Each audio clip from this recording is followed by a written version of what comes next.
The fourth phase of pitching is the release point and follow-through. The basic idea behind a successful release is that the player will produce backspin on the baseball in order to maximize velocity and accuracy.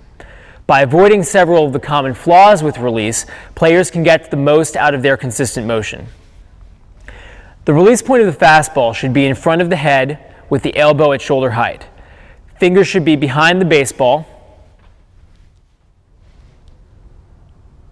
and not spinning off to the side. The pitcher should get the feeling of throwing down towards the target. For the beginning pitcher, the emphasis should be placed on allowing the throwing arm to release freely through the ball and allowing the body to bend over the waist in the follow-through position. Ideally, we'd like to see our beginning pitchers to have a flat back and the back foot up in the air. The first flaw that we see in our release and follow-through is that the player is pushing the ball. The player should release the baseball out in front of their head. However, many young players release the ball too far back, creating a pushing of the ball and reducing backspin and velocity. The drills we use to reinforce a good release are the towel drill and the bounce drill. Okay, demonstrate some of the drills that we use to reinforce a good release. We're going to bring James back, okay, and he's going to show us how to do the towel drill. Okay, so James is going to set up in sort of his power position with his feet nice and wide. His hands are going to be together with the towel in it. Now what I'm going to do here is I'm going to take 5 steps out from his front foot. Okay, so 1, 2, 3, 4, 5. And from here, I'm going to hold at that 5-foot position. I'm going to hold out any glove, bat, anything you want to so that he can then swing with the towel and hit it. Okay, so I'm standing right here. James is going to go through his motion and he's just going to try to hit that glove as hard as he can. Good. Okay, do one more. Awesome. Okay, and that shows us a really hard, good release and follow through without having to use a baseball. Okay, he's got that nice hard swing with that towel. Smacking this, kids love this drill anyways because they get to hit an adult in the glove as hard as they can. Okay, so for the bounce drill, what we're going to do is James is going to stand about 30 feet that direction from the hat, maybe about 45 feet from a hat. So go ahead down there, James. And I'm going to head down to the other side. The hat's going to be set up in between me and James. James is going to get into his stretch position right there. And his goal here is to fire that ball hard at the hat.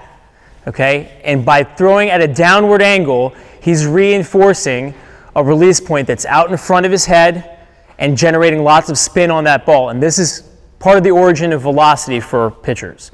Okay, so James, go ahead and fire that ball. Good. Okay. From pitchers, you're going to see one of the most important things that you're going to see out of this is a lot of backspin on the ball as the ball pops up off of the ground, even after he misses the hat. So he's trying to aim at a small target, which is a very good thing, but he's also looking at that great rotation up off the ground, sort of skipping that ball like a rock. Okay, go ahead, do it again. Good. Pushing the baseball may also be a result of a player failing to get his or her hand behind the baseball.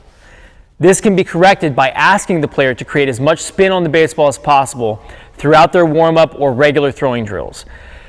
Ask your players to tell you what they see. Most players don't watch the spin, but once they learn this tactic, they'll easily correct this flaw.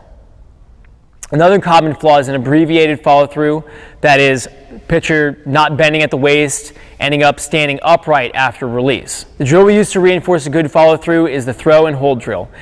After the player throws the pitch, he must touch the ground in front of him with his throwing fingers and hold for 3 seconds. The modern player that's made this the most famous is Tim Lincecum. Outdoors, you may ask them to pick up a pebble in front of them after each pitch. Tim Lincecum's dad used a dollar bill. So while Lincecum for this drill and Lincecum's dad used a dollar bill, the best thing for coaches, for you guys, is that you can grab just a set of baseball cards out at, CVS or any place, and then that sort of gets the kids into it a little bit more, and that way you don't have to give away dollar bills. So what James is going to do, he's going to set up here in his wind-up right from the beginning. He's going to go through, and I'm going to let him do this one time without actually putting down the card, so I can get a good sense of where an appropriate pickup spot would be for him. So go ahead, James, go through that whole thing. Good.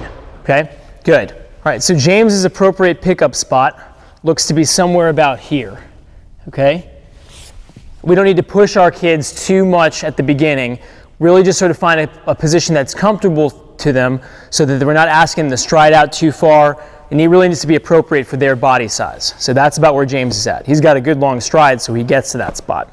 Okay, so James is going to go through his whole motion again and pick up that card at the end. Good.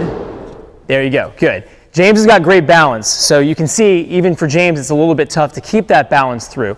Some pitchers might need to slow it down a little bit, but the bottom line is that you're trying to reinforce a good, strong follow-through and balance on that leg, that front leg, at the end of your throw, at the end of that release. The 5 mental points of pitching for youth that we really want to emphasize are, number 1, pitching to contact, aiming small and missing small, never missing in the same spot twice, building from pitch to pitch, and trying to create live practices with batters in the box. I hope you found this video helpful. Here at the Virginia Baseball Club, we provide lots of classes and individual instruction to help pitchers gain many of these same skills. Good luck out there and have a good season.